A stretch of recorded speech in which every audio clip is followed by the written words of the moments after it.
قرآن مقدس کی آیت سنیے، سورہ کہف کے اندر، المال والبنون زینۃ الحیات الدنیا والباقیات الصالحات خیر عند ربک ثوابا وخیر املا۔ فرمایا یہ مال اور یہ بیٹے یہ دنیا کی زیب و زینت ہے، یہ دنیا کی خوبصورتی ہے۔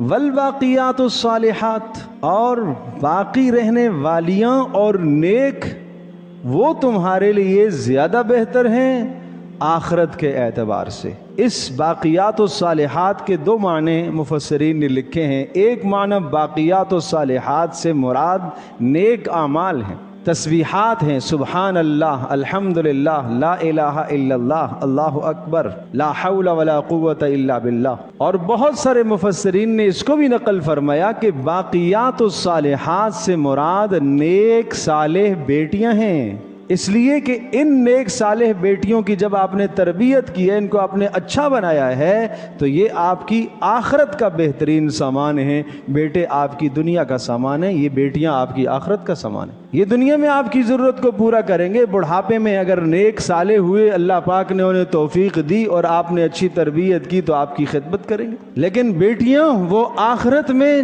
آپ کے اور جہنم کے درمیان میں پردہ حائل کر دیں گی۔ اس لیے بیٹیوں کی ولادت کو منحوس نہ سمجھا جائے، ان کو برا نہ سمجھا جائے، یہ بہت بڑی اللہ کی نعمت ہے۔ اور پھر اللہ پاک نے جسے بیٹی عطا فرمائی ہے، اس بیٹی کی تربیت کرے۔ جو خرچ اور مال پیسہ بیٹے کی تربیت پر لگاتا ہے، اسی طرح سے بیٹی کی تربیت پر بھی پیسہ لگائے، اسی طرح سے بیٹی کی بھی تربیت کرے۔ یہ وہم اور خیال اور تصور میں نہیں آنا چاہیے کہ بیٹی تو ویسے بھی جانے والی ہے دوسرے گھر میں، اس لیے اس کی تربیت میں کمی کرے، اس لیے اس کی عطا اور اس کے دینے میں کمی کرے، اس لیے اس کے ساتھ رویہ اچھا نہ ہو۔ قرآن کہتا ہے الا ساء ما یحکمون، بہت بری سوچ اور بہت برا خیال ہے تمہارا۔